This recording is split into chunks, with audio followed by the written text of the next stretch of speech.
7:35 de la mañana del último miércoles de abril, miércoles 30, Gerardo, se acabó abril y va a ser un día importante, ya dijimos, se van a inscribir candidaturas, pero también es importante porque usted ha ido viendo cómo avanza y escala un conflicto, una tensión por las llamadas escuchas telefónicas. Ahora en el caso de Procultura, ¿no? Y se está pidiendo incluso del oficialismo que la Fiscalía dé explicaciones, hay un emplazamiento allí, pero también es importante revisar qué está pasando aquí con la incautación de celulares, con los famosos pinchazos.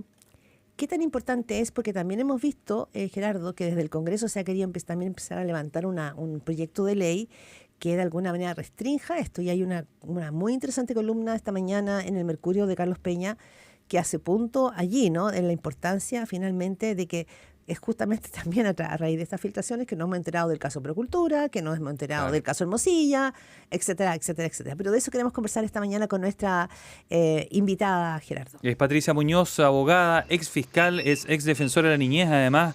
Le agradecemos enormemente, nos responde a esta hora de la mañana. ¿Cómo está, Patricia? Muy buenos días. Claudia Álamo, Gerardo Gómez, les saludamos. Hola, Claudia, Gerardo, ¿cómo están? Buenos días, gracias por la conversación. Gracias, Patricia. Bueno, usted conoce bien como abogada y como ex fiscal, ¿no es cierto? Finalmente, como lo que está en juego aquí y lo que estamos viendo nosotros, podemos decir, es una tensión entre un gobierno y el oficialismo y cuestionamiento a la fiscalía por en este caso la escucha telefónica al jefe de asesores, al ex jefe de asesores del presidente de la República, y además porque hubo el intento, ¿no es cierto?, también de ingresar al teléfono del presidente de la República. ¿Cómo se ve esta discusión? ¿Hay una presión desde el Ejecutivo de otro poder del Estado o aquí hay algo por revisar a su juicio? A ver, yo diría dos cosas. Por una parte, cualquier institución pública está sometida, por cierto, al escrutinio de la sociedad en su conjunto y también de las demás autoridades en el ejercicio de su rol. Y desde esa perspectiva me parece que la Fiscalía no está exenta de aquellos cuestionamientos que en la realización de su quehacer se pueden hacer desde otros poderes del Estado. Cosa distinta es que otros poderes del Estado puedan inmiscuirse fuera del ámbito de la legalidad en aquellas decisiones que son privativas de una institución como es el Ministerio Público. Y en ese sentido me parece importante, Claudia, Gerardo, relevar que ningún fiscal del país, ninguno, puede pinchar o interceptar el teléfono de ninguna persona en Chile sin autorización de un juez, ¿ya?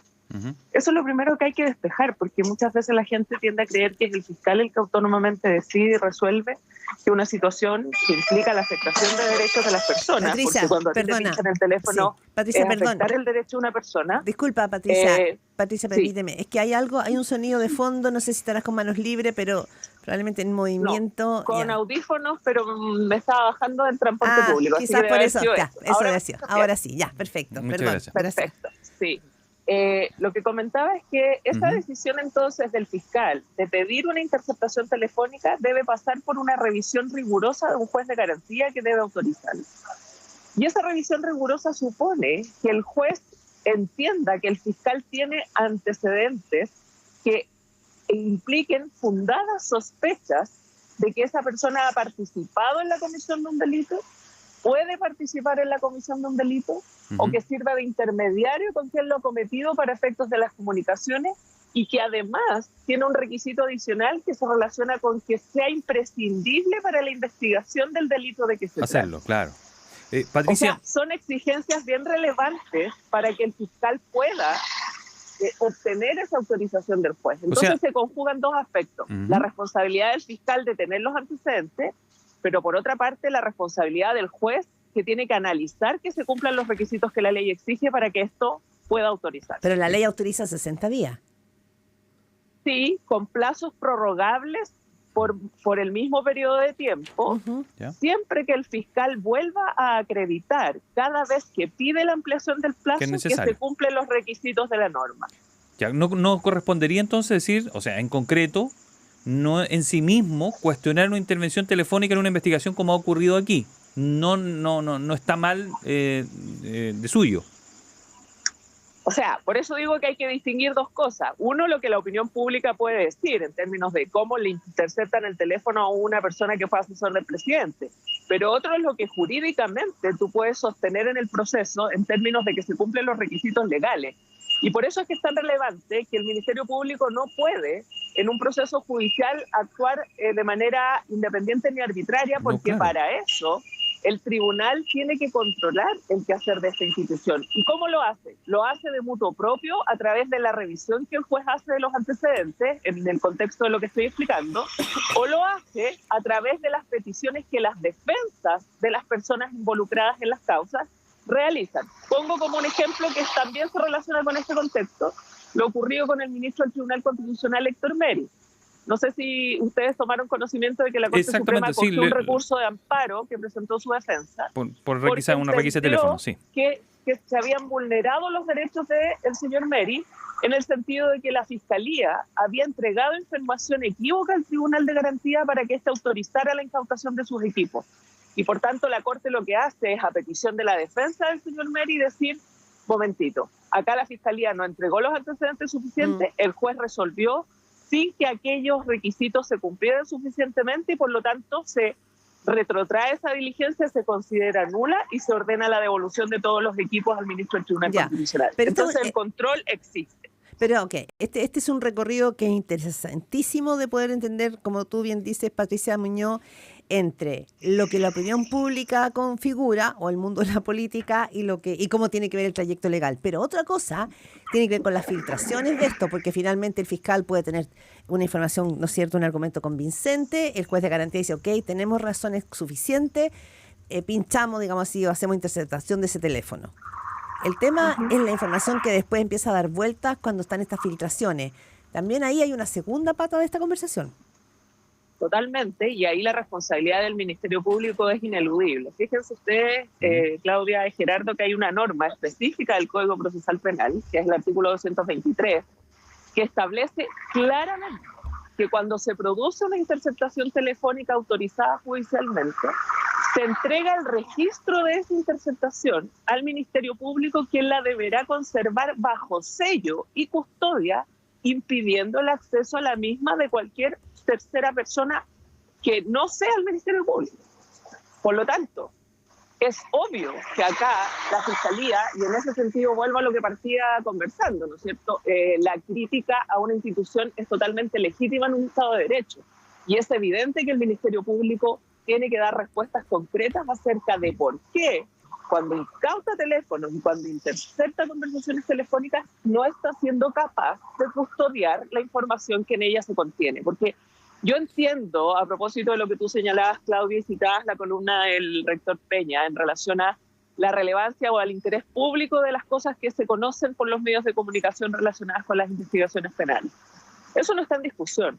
El tema es que cuando hay detrás una reserva legal para un órgano autónomo, como es el Ministerio Público, de impedir que ese tipo de información se conozca y con eso resguardar que el proceso se ejecute respetando los derechos de todos los intervinientes, es algo que necesariamente se debe exigir en términos de el comportamiento y el quehacer de las instituciones.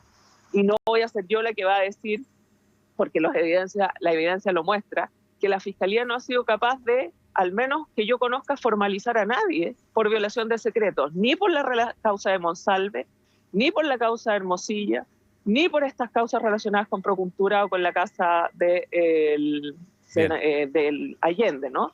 Y eso solo como elementos de causas que son connotadas mediáticamente. Usted escucha, pero Patricia, la relevancia es para todas las investigaciones. Claro. Usted escucha a Patricia Muñoz, abogada, ex fiscal y ex defensora de la niñez.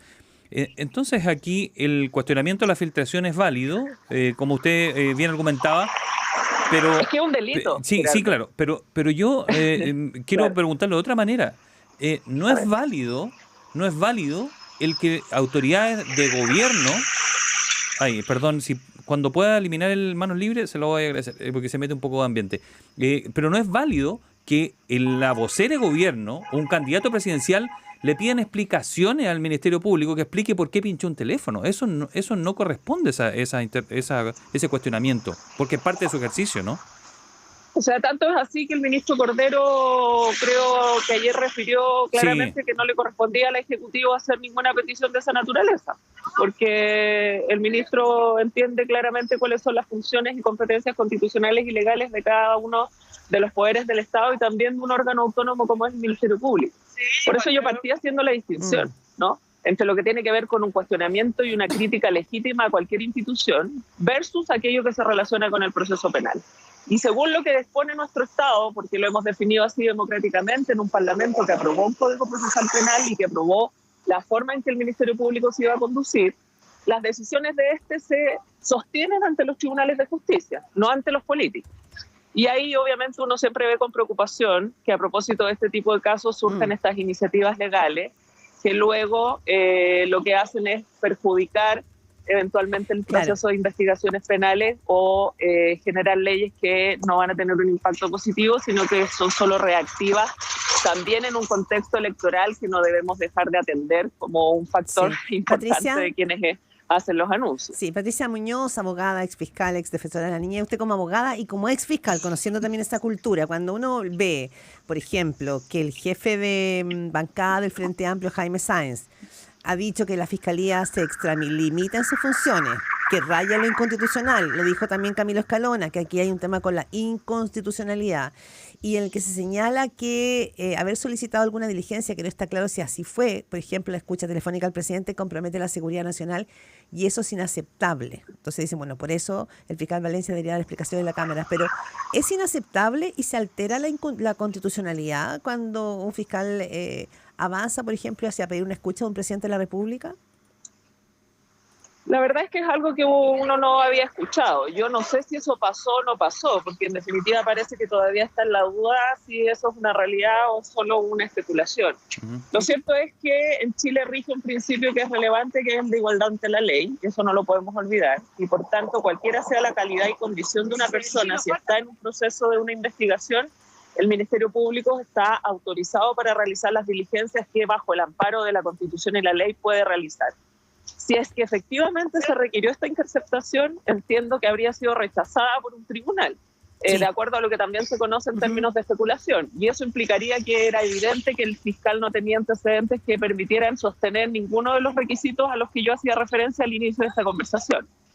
Eso desde el punto de vista procesal. Desde el punto de vista de la responsabilidad de las instituciones públicas en el quehacer de su función, bueno, ciertamente los cuestionamientos que se pueden hacer a la Fiscalía en orden a involucrar a un presidente en situaciones de esta naturaleza son legítimos, pero son de otro orden, ¿no?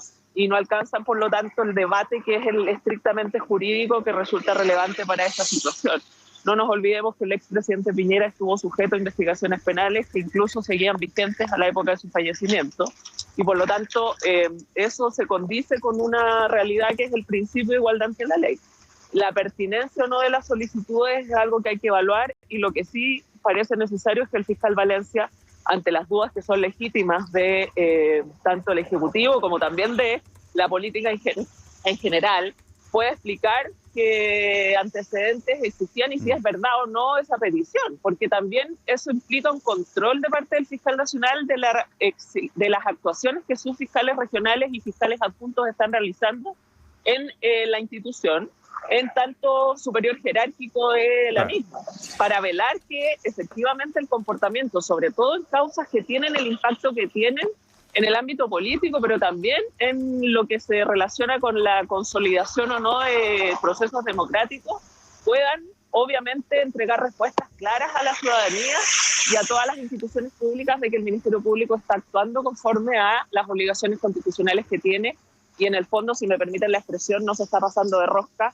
y haciendo cosas que están fuera de su marco constitucional y legal.